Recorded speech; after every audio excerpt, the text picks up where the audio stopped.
3, 2, 1. Gravando. Olá, amigos da TV. Opa, não é TV. Não é TV. É rádio. Pera, é rádio mesmo? É rádio sim, é rádio Novo Tempo. Você está sintonizado certinho. Quem não está sintonizado também tá, mas é outra rede. É uma tal de internet no novotempo.com/contracultura. Porque você está ouvindo Contra a Cultura, o evangelho que clama pelo que é diferente. Nossa. Tá errado esse slogan aí. Não? Slogan que eu falei. Esse slogan tá errado. Esse slogan. Vamos mudar o strudel, porque o Strudel. slogan está errado. Começando em grande estilo. Eu adoro quando a Nayeli faz a introdução aqui do Contra a Cultura, porque já começa bem animado, né, Nayeli Leite? Quero ver no Comigo final. é assim, ó, é no pique. Tudo bem, Nayeli? Tudo ótimo, Bianca. Então apresenta aqui a galera. Olha, com vocês, essa voz grave, essa voz linda, essa voz doce.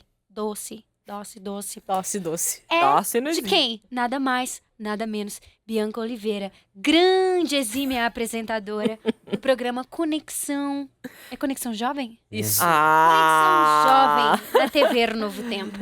Nós também temos junto conosco o mestre, o maestro, o nosso grande sábio, Renatinho. Inxalá, o amigo Isaac Rezende. Quem que você tá chamando de inchado? Não, eu falei Inxalá, isso é totalmente equivocado. Cancela, Entendi. corta, põe um coloca um pi. É porque toda vez que eu almoço, incha lá. Lá no meu abdômen. Gente, eu falo pro Isaac, ele não entende que a mente dele oscila entre 6 anos e 66. Não tem o meio termo. E pra completar o time? Pra completar, quem não pode faltar, porque quando falta nos deixa um vácuo, nos deixa um vazio que jamais será preenchido. Uma pessoa que é tão inteligente, cujas palavras procopiais, pericopicais, parissopicais, com Iconoclasta. essas frases, Maiara Costa. Como é que vai, Nay? Sempre um prazer, assim, incomensurável. Extravável. Nossa, mas tá assim, Extravável. tá com português. Mas tá um roais hoje, né? Sejam todos muito bem-vindos a você que nos acompanha aí através do podcast, site, rádio. Nayeli já falou muito bem aqui. Você que acompanha a gente através do Facebook, da rádio, do Hiperlinkados, do Conexão Jovem, do Código Aberto. Esse é o podcast oficial do Código Aberto também. Você que acompanha o guia de estudo, a lição da Escola Sabatina. Estamos aí no 4º episódio desta temporada, o 5º Evangelho, na lição, o título Salvação Somente pela Fé, o livro de Romanos. E o nosso título aqui para essa temporada do Contra a Cultura, o 5º Evangelho. E nós, aqui no 4º episódio, temos por título Não existe almoço grátis. Eu já comi de graça. Já? Já. Quanto você pagou por isso? Nada. Então, mas E como é que Mas o quê? fica? Isso foi uma Pra mim foi de cortesia. graça. mas foi de graça mesmo, assim. Onde você comeu de graça? Pagou? Onde eu comi de graça? Comi de graça na casa da minha mãe. É? É. E quanto ela pagou pela refeição? Ah, não sei. Ou ela roubou de alguém? Ou pra ela foi de graça? Mãe, também? você não roubou a Não, e se ela jantinha roubou de lá alguém? o Qual foi o almoço? prejuízo de quem foi roubado? Ou seja, não existe almoço grátis, minha gente. É isso que a gente vai falar aqui, porque nós vamos falar sobre um assunto que é extremamente importante. Justificação pela fé. E a gente, neste mês de outubro, estaremos aí celebrando, comemorando os 500 anos da Reforma Protestante. Um acontecimento, assim, extremamente importante. E né, só pra Isaac? deixar claro pra todo mundo, não é 500 anos de quando houve a reforma. É 500 anos de estamos reformando. Exatamente. Nunca se esqueça disso, a reforma não parou. E é até um dos lemas da própria reforma, né? Eu não lembro agora o termo todo em latim, mas uma coisa sempre Jatim. é jatim. Mas acho que é Ecclesia Esta Semper Reformata, alguma coisa assim, né? E a Maiara que manja do latim? Vai. Você é um manjo do Poliglota. latim, não. Do latim, não. Do latim só alguma coisa. Eu acho que é essa frase, se eu não estou enganado, talvez a pronúncia seja diferente, mas que esta igreja esteja sempre em reforma, né? E uma coisa que Legal. vale também ressaltar é que... Ecclesia Reformata Semper Reformanda. Olha aí. Uma igreja reformada está sempre em reforma. Acho que é mais ou menos Exatamente. E os- Igreja reformada sempre se E o reformando. princípio né? da reforma, pelo menos são 5, né? Princípios aí fortes. Não é sola escritura, como muitos acreditam, mas tem mais 4, né? Sim. Sola fide, sola gratia, Solos Cristo. solus Christus e soli Deo Gloria. E o que é sola fide, hein? Somente através da fé. Então, somente através... Fide é fé. Gratia é graça, E escritura. escritura. Escritura. Chuta o que é escritura. É o script. E só lhe deu glória. Só a glória de Deus. Glória somente a Deus. Glória É somente isso a aí, Deus, você vê que eu exatamente. entendi.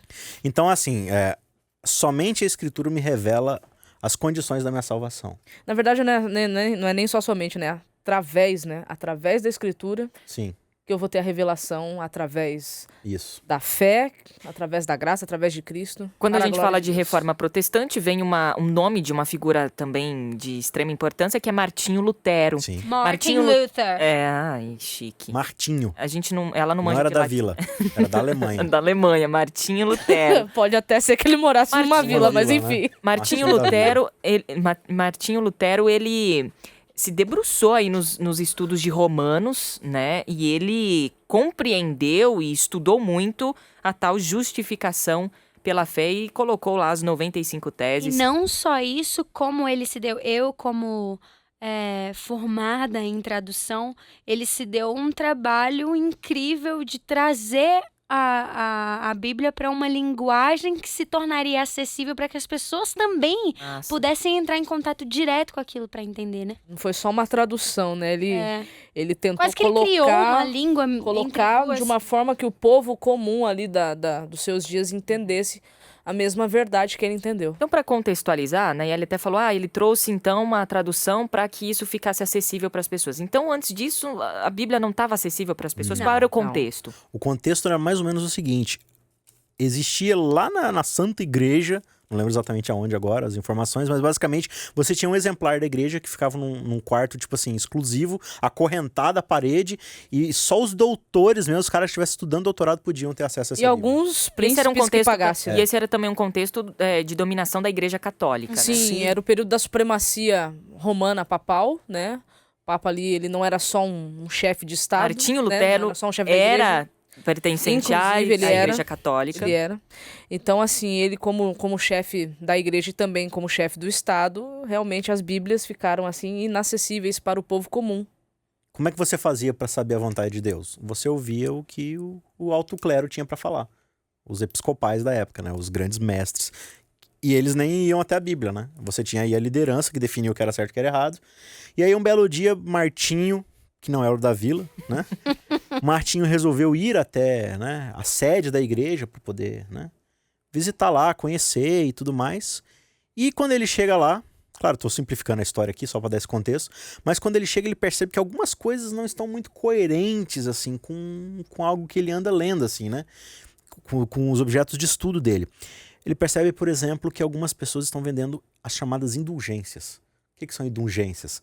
A pessoa vendia meio que um vale-pecado. Né? Vou te dar um vale aqui, porque quando você pecar, você pode usar isso daqui para ser justificado. Basta você pagar uma boa quantia. Né? Tem até uma história bem interessante que um cara chegou para um desses vendedores de indulgência e falou assim, olha, do que esses pecados aí me perdoam? Eu falei assim, não, ele te perdoa de qualquer pecado. Qualquer pecado, qualquer pecado. Mas é tanto o preço. Não, eu pago. Aí ele vai lá e paga e pega, né, o valor daquela indulgência ali e fica com a indulgência. O vendedor, então, depois que ele passa o dia vendendo e acumula muito dinheiro, vai embora. E no meio da rua, o mesmo cara vem, assalta ele, leva todo o dinheiro embora. O cara fala, mas você tá me assaltando? Tá aqui minha indulgência.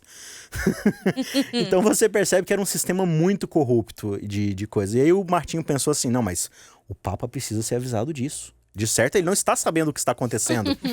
E aí, quanto mais ele vai se aprofundando e mais ele vai percebendo, mais ele vai descobrindo que a coisa tá muito suja, né? Então, aí ele começa a estudar cada vez mais. Aí, como a Nelly falou, né? Ele traz a Bíblia para o contexto do povo. E quanto mais o povo vai estudando, mais eles vão percebendo a distância que é a igreja. E vamos ressaltar aqui, tá? Não era a igreja católica, era a igreja cristã. Exatamente. Tá? Claro, é a igreja católica, sim, mas a gente não pode confundir as coisas aqui. O cristianismo se tornou um objeto de dominação, Sim. de opressão. Sim. Desde Constantino lá e tudo, né? Então, Martinho Lutero, ele não começou uma reforma assim, ó, vou criar uma nova igreja. Não, nunca foi o Senão não propósito chamaria dele. reforma, se chamaria dissensão. Ele quis reformar a igreja, falando, a gente precisa voltar, né? Ele cola lá as 95 teses e tal, só que a igreja simplesmente rompe com o Martinho, declara que ele é um herege, né? Como assim aí você tá querendo pegar a Bíblia? Só os grandes escolásticos têm o poder de poder interpretar a Bíblia e tudo mais. E aí começa essa discussão toda, no fim Martinho é até morto, né?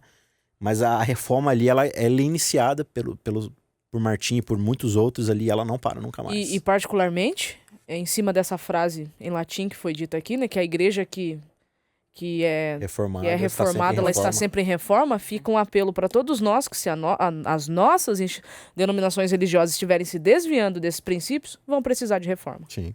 E essa reflexão tem até um livro, eu vou indicar esse título aqui, eu achei muito legal, do Mundo Cristão, Uma Nova Reforma, após 500 anos, o que ainda precisa mudar. Tem vários artigos muito interessantes, muito legais, vale a pena aí, tá? Você que quer entender um pouquinho mais sobre a reforma e tudo mais. E é isso que a gente precisa entender. Por exemplo, se a tua igreja está dizendo, a tua denominação ou a tua comunidade eclesiástica está dizendo que você precisa parar de comer carne de porco para ser salvo, a tua igreja precisa de reforma.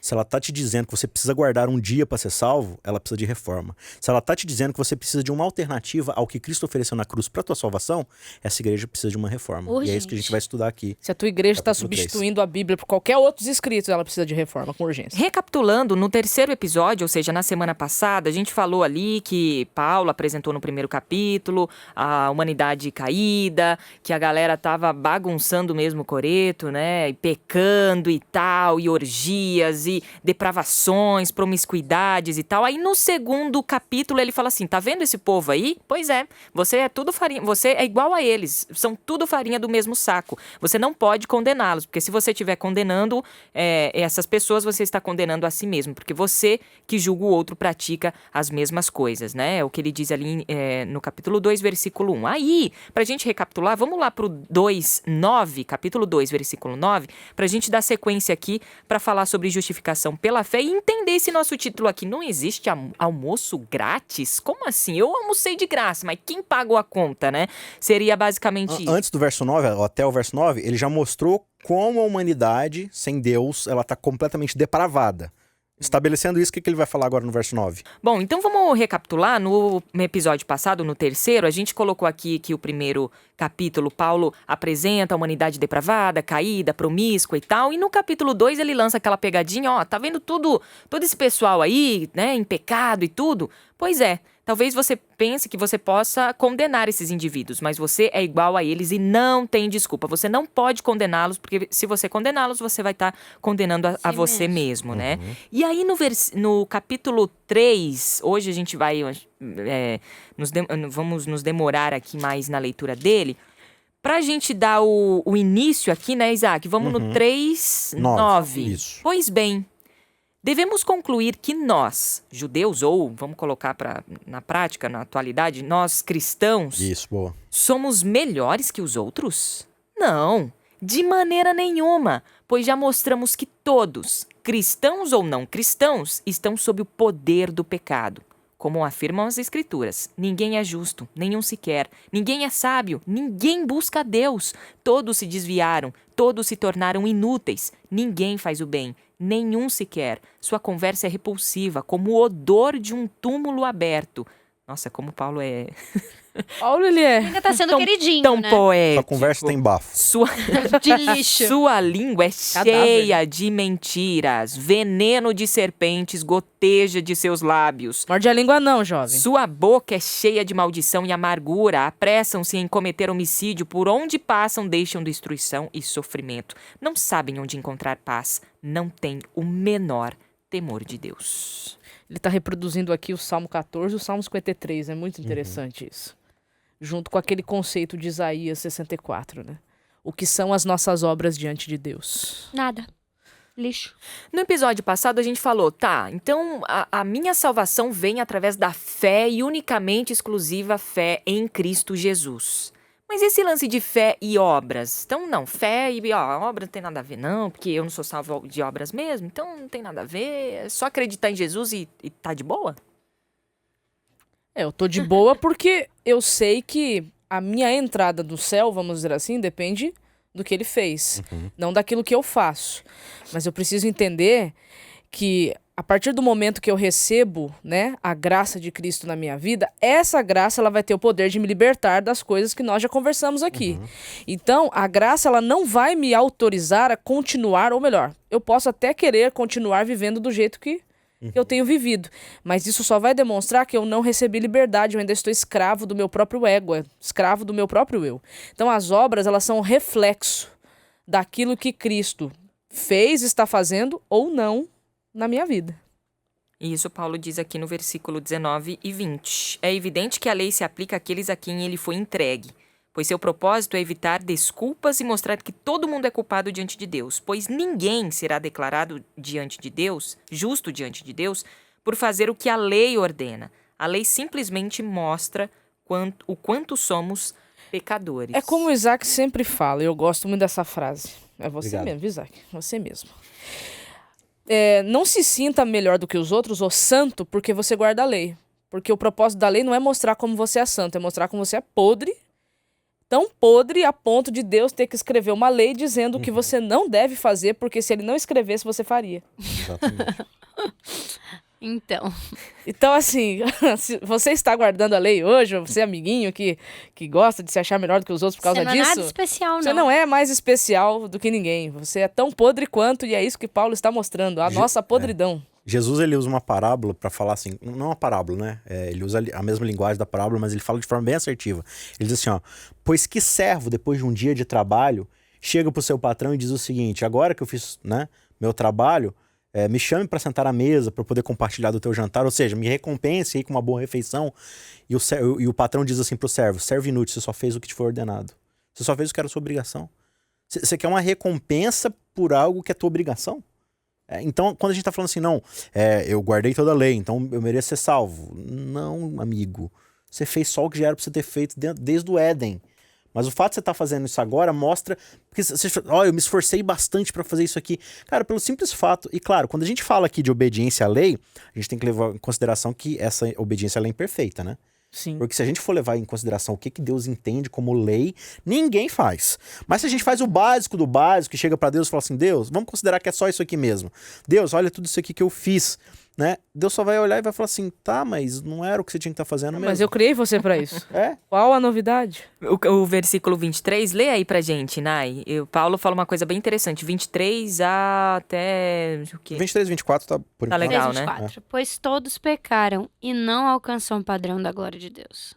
Mas ele, em sua graça, nos declara justos por meio de Cristo Jesus, que nos resgatou do castigo por nossos pecados. Todo mundo não tem condições de alcançar o padrão, né? A gente quer obedecer, não mas adianta. nem obedecer a gente consegue, de fato, com esse padrão, né? Cristo teve que vir, dar esse padrão pra gente, e através dele, aí sim, né? Agora, é muito interessante aqui no verso 21, porque tem aquela ideia no meio evangélico de que no Novo Testamento Cristo revela a salvação através da graça, mas que no Velho Testamento a salvação era mediante a obediência da lei. Isso tinha um pouco na cabeça do judeu e a gente herdou um pouco disso, né? Olha que interessante o que Paulo fala aqui no verso 21. Capítulo 3. Capítulo 3. Agora, porém, conforme prometido aonde? Na lei. Na lei de Moisés e nos profetas, no ou Antigo seja, Testamento. no Antigo Testamento.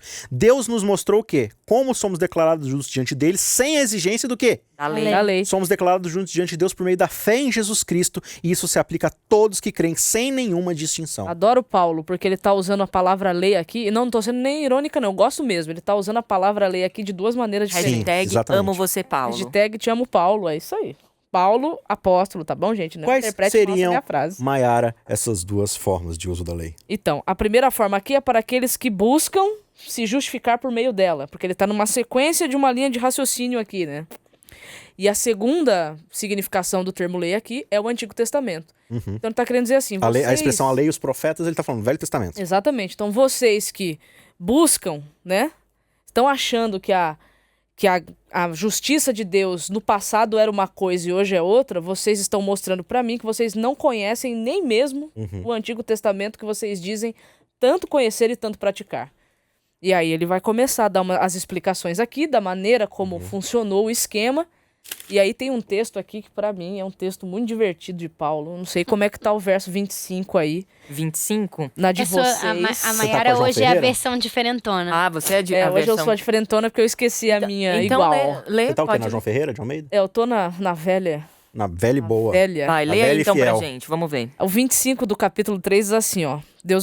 Paulo vai começar a explicar como é que Deus resolve o problema do pecado, né? E aí ele vai falar assim: a quem Deus propôs o seu sangue como propiciação mediante a fé para manifestar a sua justiça. Aí olha essa parte: por ter Deus, na sua tolerância, deixado impunes os pecados anteriormente cometidos. Então, relendo aqui, ele diz: Deus apresentou Jesus como sacrifício pelo pecado, com o sangue que ele derramou, o sangue que Cristo derramou, né? Mostrando assim sua justiça em favor dos que creem. No passado, ele se conteve e não castigou os pecados antes cometidos. Ou seja, se nós formos analisar todo o Antigo Testamento, o que é que Deus diz para Adão lá no Éden, o que aconteceria se Adão comesse do fruto, ou seja, você vai morrer, você não vai viver, e Adão, por exemplo, não morre no mesmo dia. Se você for vir acompanhando o raciocínio e chegar até aqui, você pode chegar a uma conclusão: Deus foi injusto. Uhum. E até a vinda de Cristo, nós poderíamos ter essa visão de Deus. Deus foi injusto. Deus foi injusto. Porque era para ele ter matado o ser humano, ele E não matou. Não fez nada. Então ele tapou os olhos, fez vistas grossas. É isso que Paulo está querendo dizer aqui. Até o momento que Cristo vem e paga a conta. Ou seja... Então, peraí, que você tá falando o seguinte, então, né, Bianca? Ah, Tá falando que antes de Cristo, tava todo mundo todo comendo... mundo comendo de graça. Tava todo mundo comendo almoçando de graça. Tava todo mundo lá se refestelando e ele olhava e falava assim: não vou cobrar a conta. Claro que tem episódios onde ele cobra, sim. Sim. Ele manifesta sua justiça porque meio que passou do limite da iniquidade. Mas é a né? manifestação, né? Sim. Mas na maioria das vezes ele, né? Mas vai ter uma hora que a conta vai precisar ser paga. E aí Exatamente. o que acontece? Você ia comentar o quê, Bianca? Não, eu ia começar no versículo 27 aqui, mas essa explicação do título se encaixou perfeitamente aqui. O verso 26 ele complementa, né? Dizendo: por que ele não castigou os pecados que foram cometidos antes? É isso Porque ele mesmo. planejava revelar sua justiça no tempo presente. Massa. Então, Cristo, ele justifica as ações de Deus no passado por ter permitido que o povo comesse de graça até lá. Uhum. Então, ele se torna justo e justificador. Uhum. Então, ele justifica as ações de Deus e também justifica a cada um de nós que é cristão. Existe uma pergunta em todo o universo que era assim: como é que Deus vai demonstrar sua justiça e ao mesmo tempo seu amor? Porque se ele demonstrar seu amor, assim, solto, Como é que ele vai unir justiça e misericórdia? exatamente, como é que eu vou demonstrar o meu caráter de misericórdia e ao mesmo tempo deixar que o universo perceba que o pecado é destruidor? Aí fala assim: já sei, Cristo. Tô brincando aqui, né? Então, em Cristo, como diz, a justiça e a paz se beijam. Deus reconcilia no seu caráter a sua justiça e ao mesmo tempo a sua misericórdia. Porque ele pega os nossos pecados e fala: eu vou punir esses pecados, mas eles vão ser punidos em mim mesmo. Que é no Gente, meu próprio filho, né? por isso que quem reivindica o caráter de Deus é Cristo. É Cristo. E a nossa vida, nesse processo todo, vai ser um depoimento diante do universo ou contra ou a favor. Exatamente. É tipo assim, ó, tá vendo lá o Isaac? Ali é uma prova do que acontece quando você não aceita a soberania de Deus e o sacrifício dele. Tá vendo a Nayeli? Nayeli é uma prova do que acontece quando a gente aceita o sacrifício e a graça e é transformado. Seu final foi que bonito. Lindo, Esse é só um gente. exemplo, não reflete a realidade. E aí, por causa disso, por causa que, olha, gente, vocês comeram de graça, vocês não pagaram o preço, vocês não agiram em prol disso. Então ele vai dizer no verso 27, podemos então nos vangloriar de ter feito algo para sermos aceitos por Deus? De forma alguma, pois a nossa absolvição não vem pela obediência à lei, mas pela fé. Portanto, somos declarados justos por meio da fé e não pela obediência à lei. Eu poderia dizer então, né, que vamos fazer uma comparação do amor de Deus com o oceano. O amor de Deus é um oceano. Né? O amor de Deus por nós, ele é um mar. Você pode tentar acrescentar uma gota.